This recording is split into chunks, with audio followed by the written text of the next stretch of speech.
Hello and welcome to Turn 1 Soul Ring. This week on So You're Building, we're going to need a flamethrower and a medical pouch because we're going to be burning and healing. This is So You're Building for Firesong and Sunspeaker. This commander is one I've always wanted to build, so let's get right into it. We want to play a lot of burn spells and a lot of life gain spells, focusing on sorceries and instants. We will complement these with artifacts, creatures, and enchantments that feed off of this focus and give us different outlets to win from. Normally, I would start out with showing some creatures, but those aren't the focus of this deck.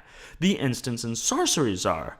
So, focusing on those, some great instants are Lightning Helix, War Leader's Helix, Lightning Bolt, and Divine Offering.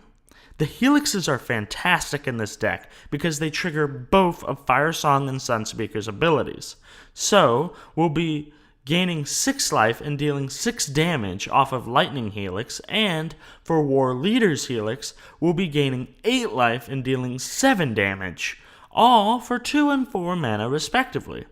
Lightning Bolt essentially turns itself into a Lightning Helix in this deck, and Divine Offering allows us to get rid of big artifacts and deal damage at the same time.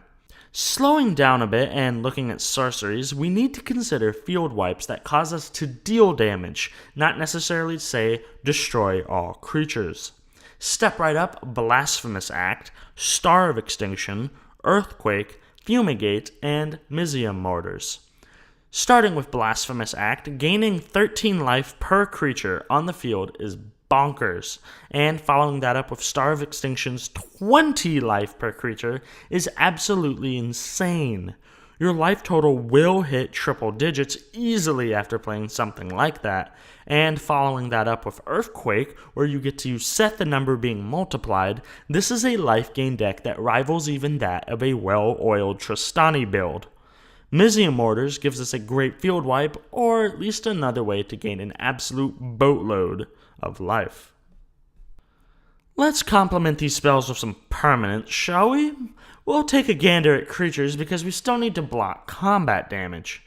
Young Pyromancer helps us benefit off of playing a lot of instants and sorceries, giving us a lot of chump blockers. Neheb the Eternal gives us mana for dealing damage, which means we should have a lot of fun in that second main phase with the damage that we've done with life gain and burn spells. Blaze Commando helps us bring out more blockers in pairs. Gisela Blade of Gold Knight is a great creature to have on the field and doubles our damage output. Charmbreaker Devils gives us a good amount of recursion and gives us a big body that we can swing at our opponent's board. And finally, Gutter Snipe. He makes sure that we get a little extra damage in, kind of like the sprinkles on a sundae of life gain and burn that we've made. Of course, creatures aren't the only non-land permanents we'll be running. We have some great artifacts and enchantments to consider. Kicking these off is Aetherflux Reservoir. Having a cannon that deals 50 damage is great, and the fact that our commander makes sure we're gaining a lot of life means that our laser cannon will be strafing people's life totals all day long. Well of Lost Dreams gives us card draw, which we do need in this deck. Pyromancer's Goggles is a good mana rock for us, and it allows us to copy our spells. Primal Amulet discounts our spells for us, and flips into a land that helps us copy our spells. Sunforger is a great tutor and equipment for us, helping us fetch a lot of our burn and life gain spells. Stuffy Doll, a great outlet for our burn spells, essentially lets us have a workaround target, and slapping a pariah on him makes us invulnerable to a lot of attacks. And Alhammarit's Archive, because we're gaining a lot of life, why not double it? Let's talk enchantments, and let's kick it off with an aura, dual casting. You may notice the sub-theme of copying our spells. We need to get as much burn for our buck as we can, so there's a lot of things that help with that. Dictate of the Twin Gods helps us deal double damage, again helping us get a lot of value out of our instants and sorceries. Angelic Accord turns our burn spells into flyers with good stats for us, and Authority of the Consuls is a good control piece and can slow our opponents down whilst gaining us life. I normally don't recommend Planeswalkers, but this one works very well with this deck. The good old Granny Pyromancer herself, Jaya Ballard. Her first +1 gives us additional mana for our instants and sorceries, and her second one gives us some card draw of sorts. Her ultimate ability gives us Flashback, which is very good for us, letting us cast our burn and life gain spells one more time.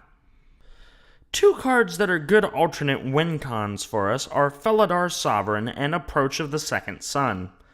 Felidar Sovereign essentially means we win off of gaining life, and Approach gives us a win con that our opponents won't see coming, and we may be able to pull it out of nowhere. A good infinite combo to think about with this deck is our Commander and Spiritualize. We cast Spiritualize targeting Firesong and Sunspeaker, then we play a life gain spell. Our Commander does 3 damage and we gain 3 life off of Spiritualize. Our Commander then triggers again, dealing 3 damage because Spiritualize counts as a separate trigger, and therefore we go infinite, dealing 3 damage and gaining 3 life forever, eventually killing our opponents.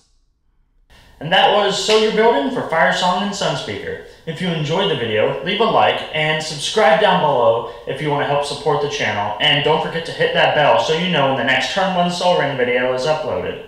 And, as always, have a good one.